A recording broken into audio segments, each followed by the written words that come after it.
Au moment où Jésus est mort, 7 choses impressionnantes se sont produites. Au moment précis où Jésus rendit l'esprit, quelque chose d'extraordinaire se produisit. Le ciel, la terre et même le cœur des hommes réagirent d'une manière que nul ne pouvait ignorer. Ce n'était pas seulement la fin d'une vie, c'était le début d'une transformation qui résonne encore aujourd'hui. Et le plus surprenant, 7 signes marquèrent cet instant, chacun portant une signification bien plus profonde que beaucoup ne l'imaginent. Ces événements portent des messages puissants qui sont directement liés à ce que vous vivez aujourd'hui. Et lorsque le dernier signe se révéla, même les plus sceptiques durent admettre qu'une force supérieure était à l'œuvre. Que s'est-il réellement passé? Et pourquoi ces signes continuent-ils d'impacter tant de vies à travers le monde? Eh bien, lorsque vous comprendrez chaque détail, vous réaliserez que rien de tout cela n'était un hasard. Alors, restez jusqu'à la fin de cette vidéo et découvrez ces 7 événements. Le voleur sur la croix est allé au paradis. Le décor était sombre, mais la grâce de Dieu brilla dans l'endroit le plus inattendu, une croix. Aux côtés de Jésus, un voleur condamné attendait la fin. Pourtant, ces derniers instants devinrent les plus significatifs de sa vie.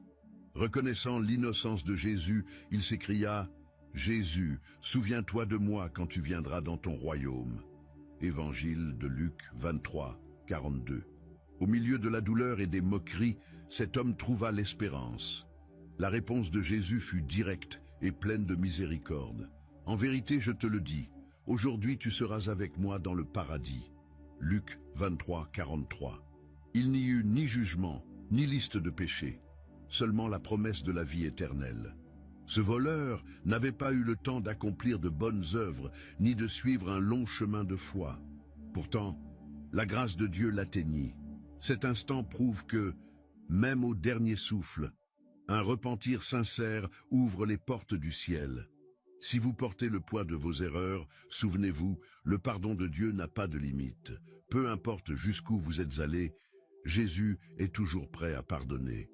Dans la Bible, l'apôtre Jean affirme « Si nous confessons nos péchés, il est fidèle et juste pour nous les pardonner et nous purifier de toute iniquité. » Première épître de Jean 1, 9. Le voleur trouva le salut dans ces derniers instants, mais vous avez le privilège de le chercher aujourd'hui. Deuxième chose, obscurité surnaturelle. Le ciel, qui brillait normalement à midi, s'assombrit soudainement. Ce n'était pas une simple éclipse, mais une obscurité profonde qui recouvrit la terre pendant 3 heures. Évangile de Matthieu 27, 45. Ce phénomène n'était pas un simple événement naturel. C'était le jugement de Dieu sur le péché de l'humanité. Le Fils de Dieu, innocent, portait le poids des fautes de tous. La création entière témoignait de l'impact de ce sacrifice unique. Cette obscurité symbolisait la séparation momentanée entre Jésus et le Père.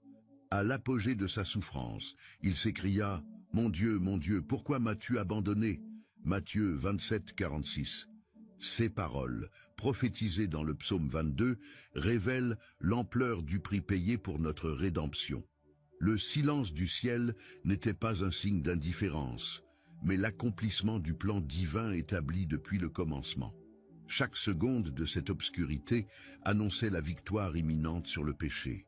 Si vous avez déjà eu l'impression d'être plongé dans les ténèbres, souvenez-vous que Jésus a traversé cela pour vous apporter la lumière. La Bible déclare « Le peuple qui marchait dans les ténèbres a vu une grande lumière, et sur ceux qui habitaient le pays de l'ombre de la mort, une lumière a resplendi. » Ésaïe 9, 2. Peu importe l'obscurité de votre situation, la lumière de Dieu peut dissiper toutes les ténèbres. Troisième chose, un puissant tremblement de terre. Au moment où Jésus rendit l'esprit, la terre trembla violemment. Évangile de Matthieu 27, 51. Ce n'était pas un séisme ordinaire, mais un signe surnaturel. Les rochers se fendirent, les fondations tremblèrent, et le monde physique réagit à la mort du Fils de Dieu. Ce tremblement de terre symbolisait la rupture de l'ancien système religieux, basé sur les lois et les sacrifices, désormais remplacé par la nouvelle alliance scellée par le sang de Jésus. Cet événement faisait écho aux paroles prophétiques de l'Ancien Testament. Dans le livre du prophète Agé, Dieu déclara « Encore une fois, je ferai trembler les cieux, la terre, la mer et la terre ferme. » Agé 2:6. Ce tremblement de terre ne bouleversa pas seulement le sol. Il bouleversa aussi les cœurs, révélant qu'un changement définitif venait d'avoir lieu. La mort de Jésus ne marquait pas la fin, mais le commencement d'une transformation qui toucherait l'humanité entière. Lorsque votre vie semble secouée, souvenez-vous que Dieu utilise même les tremblements pour créer un nouveau départ. L'apôtre Paul a affirmé « Nous savons que toutes choses concourent au bien de ceux qui aiment Dieu » Romains 8:28.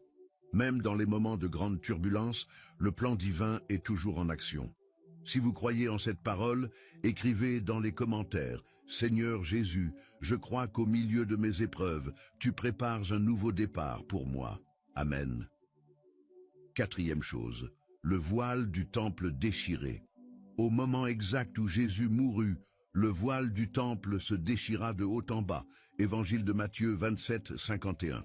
Ce voile, qui séparait le lieu saint du saint des saints, symbolisait la distance entre Dieu et les hommes.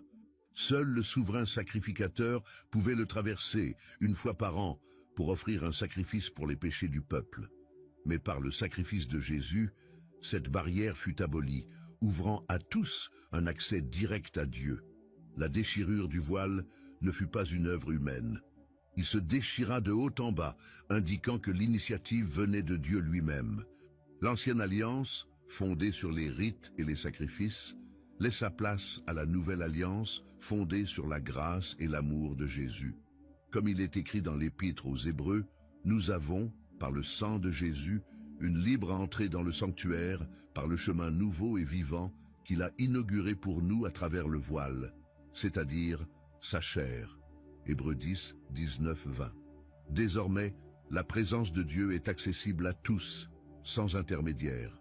Si vous vous êtes déjà senti éloigné de Dieu, sachez que le voile a été déchiré pour que cette distance n'existe plus. La Bible dit « Approchez-vous de Dieu, et il s'approchera de vous ». Jacques 4, 8. Il n'y a plus d'obstacle. Vous pouvez parler à Dieu à tout moment, où que vous soyez. Résurrection des morts. Au moment où Jésus rendit l'esprit, des sépulcres s'ouvrirent et de nombreux saints qui étaient morts ressuscitèrent, marchant dans la ville de Jérusalem. Évangile de Matthieu 27. Cet événement surnaturel fut une démonstration éclatante de la puissance de Dieu sur la mort. Ces corps, qui étaient autrefois sans vie, se relevèrent, prouvant que le sacrifice de Jésus n'avait pas seulement payé le prix du péché, mais qu'il inaugurait aussi la victoire sur la mort. Cette résurrection n'était pas un simple signe destiné à impressionner les gens. Elle annonçait la promesse future de la résurrection de tous ceux qui croient en Jésus. L'apôtre Paul a écrit « Si nous croyons que Jésus est mort et qu'il est ressuscité, de même aussi Dieu ramènera par Jésus et avec lui ceux qui sont morts. » Première épître aux Thessaloniciens 4, 14. La mort, qui semblait être une fin inévitable, est désormais devenue un passage vers la vie éternelle. Si vous craignez l'avenir ou l'incertitude de la mort, souvenez-vous que Jésus a vaincu ce qui semblait impossible. La Bible affirme « Je suis la résurrection et la vie. Celui qui croit en moi vivra, quand même il serait mort. » Jean 11, 25. Cette promesse est pour vous. Peu importe ce que vous traversez, la même puissance qui a ramené les morts à la vie est disponible pour transformer votre histoire. Reconnaissance du centurion romain. Devant la croix, un centurion romain, habitué aux exécutions, fut témoin de quelque chose qu'il n'oublierait jamais. Alors que la terre tremblait et que le ciel s'assombrissait, il vit Jésus mourir d'une manière différente de toutes les autres. Cet homme, qui représentait l'autorité de l'Empire, ne put nier ce que ses yeux avaient vu. Alors, avec respect et stupeur, il déclara « Vraiment, cet homme était le Fils de Dieu ». Marc 15, 39. La reconnaissance du centurion ne fut pas le fruit d'une simple émotion. C'était une révélation au milieu du chaos. Il vit la manière dont Jésus remit son esprit, sans murmure, sans haine, mais avec un amour qui transcendait la souffrance. La puissance de ce moment brisa le cœur endurci d'un soldat romain, révélant que le sacrifice de Jésus n'était pas seulement pour les Juifs, mais pour tous les peuples. La prophétie s'accomplissait. Voici l'agneau de Dieu qui enlève le péché du monde. Jean 1, 29. Si même un centurion, élevé dans une culture païenne, put reconnaître la divinité de Jésus, imaginez ce qui se passe lorsque vous ouvrez votre cœur à la présence de Dieu. La Bible dit, « Si tu confesses de ta bouche le Seigneur Jésus et si tu crois dans ton cœur que Dieu l'a ressuscité des morts, tu seras sauvé. » Romains 10, 9. Ce que le centurion a vu n'était que le commencement. Un autre événement marquant. Les femmes témoins de la crucifixion. Alors que de nombreux disciples avaient fui, un groupe de femmes resta ferme au pied de la croix. Parmi elles se trouvaient Marie de Magdala, Marie, mère de Jésus, et d'autres femmes fidèles, Matthieu 27. Elles ne furent pas intimidées par le regard des soldats ni par l'atmosphère hostile de ce moment. Même en voyant Jésus souffrir, elles restèrent présentes, témoignant d'une foi inébranlable face aux circonstances. La présence de ces femmes ne fut pas qu'un acte de courage, c'était un témoignage vivant de l'importance de la persévérance. Elles ne savaient pas que le troisième jour apporterait la résurrection, mais elles refusèrent de s'éloigner du Sauveur. Ce détail ne passa pas inaperçu, car plus tard, elles furent les premières à voir le tombeau vide. Comme il est écrit, en entrant dans le sépulcre, elles virent un jeune homme assis à droite, vêtu d'une robe blanche, et elles furent saisies d'effroi. Mais il leur dit, « Ne soyez pas effrayés, vous cherchez Jésus de Nazareth, qui a été crucifié. Il est ressuscité. » Évangile de Marc 16, 5, 6. Si vous traversez un moment difficile, souvenez-vous de ces femmes. La Bible enseigne, « Ne nous lassons pas de faire le bien, car nous moissonnerons au temps convenable, si nous ne nous relâchons pas. » Galates 6, 9. La persévérance au milieu des épreuves ouvre la voie au miracle. La croix n'était pas la fin de l'histoire. Elle était le commencement de la plus grande démonstration d'amour que le monde ait jamais vue. Chaque événement de ce jour porte un message direct pour votre vie. Le voleur repentant trouva le salut à l'ultime instant. L'obscurité surnaturelle révéla le poids du péché. Le tremblement de terre annonça une nouvelle alliance. Le voile déchiré ouvrit l'accès à la présence de Dieu. La résurrection des morts manifesta la puissance de Jésus sur la mort.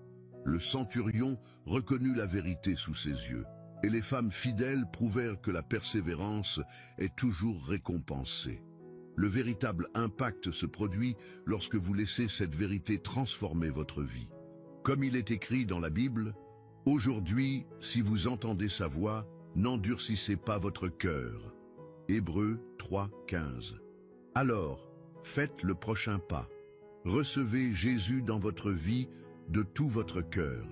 Si vous avez aimé recevoir ce message sur notre Sauveur Jésus, profitez-en pour regarder notre playlist que nous avons préparée avec d'autres révélations puissantes sur Jésus. Cliquez maintenant sur l'écran final ou sur le premier commentaire épinglé. Que Dieu vous bénisse aujourd'hui et toujours. Amen.